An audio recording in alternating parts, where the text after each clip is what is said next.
Let's talk. Living in a war zone. He need tip for the innocent. And they can tell there's a man down. But I'm just here for the benefits. I'm a represent. I'm a play, baby. Hands up. Can't breathe. Now, here it is. T.I. Tip. And Paul Rudd is Ant-Man. Is back again in this film, and the goal this time is, now that they got Ant-Man out, he's really trying to live his life silently and quietly, but Hank Pym, his technology has them on the run ever since they found out about Ant-Man, during Civil War. This takes place after Civil War, right before the Avengers, Infinity War thing. So it's right before Civil War. So there's a lot of wars going on. So this is right after that, when he got out and made the plea deal to come home, and now he's trying to be a father, and he's on house arrest, and he got this goofy FBI agent, and that's kind of where the movie went left with him, and it kind of diluted with him. The Asian guy from Trainwreck in that movie, The Interview, he played Kim Jong-un. I forgot his name. He was on Saturday Night Live. They always have the Asian guy on Saturday Night Live. So Park, I think it's Richard Park or something like that. Raymond Park, one of them. But he was so annoying in this film. Completely annoying. And that's the problem with the film. The only drawback, other than that, the action scenes were amazing. The way they directed this film was incredible. With all the action scenes, for the things going big to small, the Wasp steals the show. It's really her movie, because they really play on the fact that Ant-Man wasn't supposed to be the guy. He was just really a patsy that they needed to use. So once they were like, he's like, look, I got this out of danger. I know you want to wear it. And Ant-Man is just like, just so she can wear the Ant-Man suit. And she didn't wear the Ant-Man suit. She ended up, at the end of it, after he ended up working out, like, hey, okay, which is her mother. And he can rescue, since his first movie seen him in Halloween 6, you had that 10 years. It happened one night. That was one of the funniest. Me, 4 other people trying to be funny with him. You got the Park guy being funny. You got T.I. being funny. You got Michael Pena being many jokes. The dude this Park guy plays the FBI agent who's guarding him, while he's on house arrest, who's in charge of watching this guy. And he's just goofy and all these too much jokes. It's like, dog, give it a break. We don't need the romper room. It's like, we got too many jokes as it is. They were so worried about the movie being funny. Stop worrying about the movie being funny. It's gonna do what it's supposed to do. The action, everything in there worked. So it didn't need all the comic relief. Ant-Man, his relationship with his daughter, I think that's important, and that's an element that's missing that was there in the first film that separated this film from all the other ones, like all the other superhero movies. This one had a relationship with a child, a daughter. Iron Man 3 tried to do it, but it was so blew the kid off type of thing. No, this one actually had feelings, and it was actually emotionally attached to his child. He's a father, different aspect. Iron Man don't have no kids. Nobody really had kids. Doctor Strange ain't got no kids. Spider-Man's a kid. So they don't really understand the father aspect of it. A father being a superhero is a whole different experience. Cap ain't got no kids, It's like, look, Cap ain't got a broad. He just got kissed for the first time. Like, Cap all about that war. Like, there's nobody there with a family except for Hawkeye. And you saw Hawkeye did. He had to go sit down somewhere.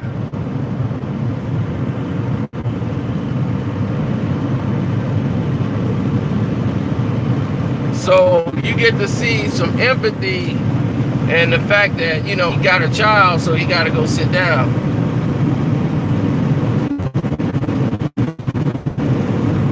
And that's why those two weren't in the Avengers, because they both are the ones with families at home. They got children.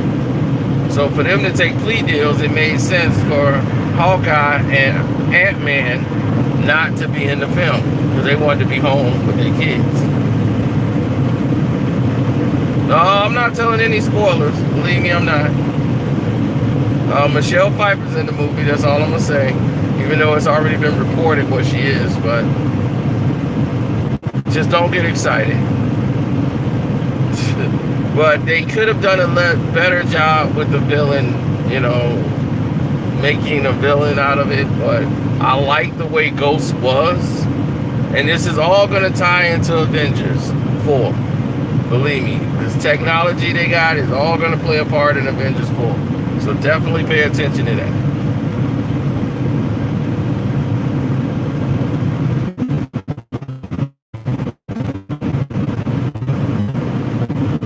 I was very intrigued with the movie.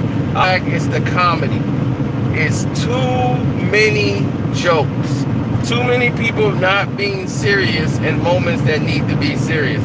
It's too much humor. It's over the top. It's way too many guys trying to be funny. And when you have that, it kind of deludes from the movie. I mean, if you want to be really picky about it, the first one was very well executed as far as heist movie. The first Ant-Man was a heist movie. It was really good. It was very well done. I can tell you that from the jump.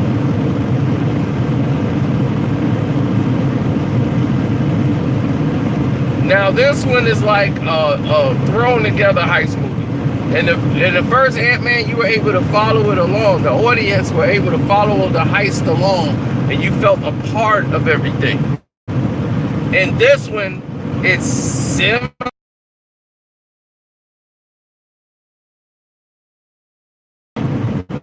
It's not something you would follow. It was more intriguing in the first Ant-Man film.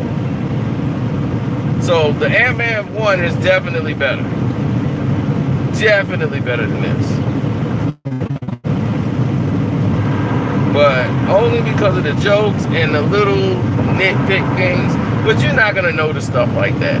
I mean, the average watcher is like people want to know, should I spend my money? Yes, spend your money. You will enjoy the film.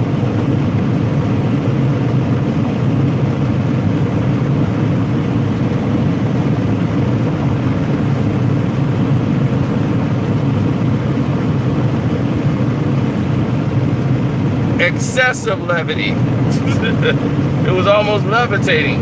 But I like Ghost. The character Ghost is a semi-villain, because it's hard to call this person a villain.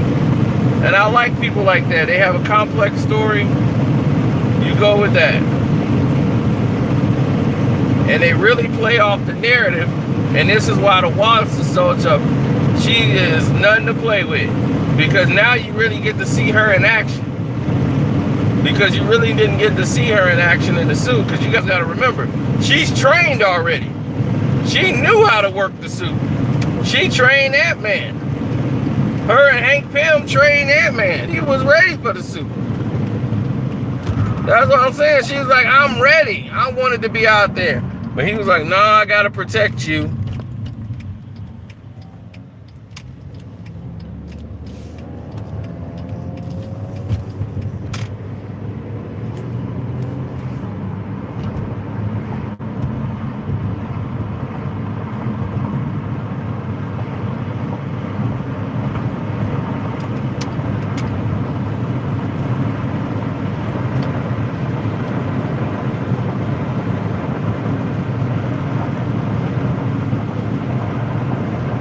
But all the sequences are great. Making things get big and small, the way they do it, oh, they work it to perfection.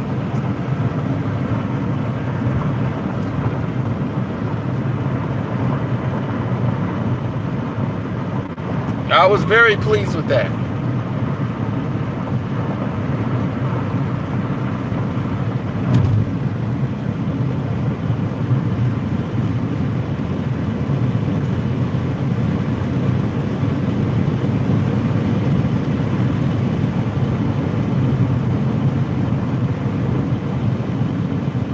So like I said, my review is definitely 3 stars out of 4.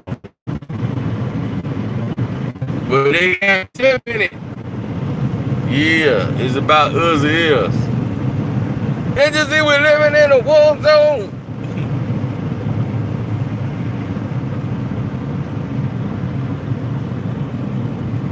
I ain't gonna talk about no post-scene credits.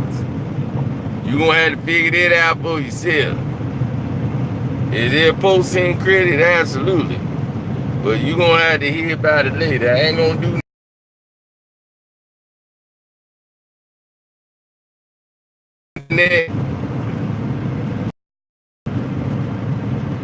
You hear about it later. I'm gone. Deuces.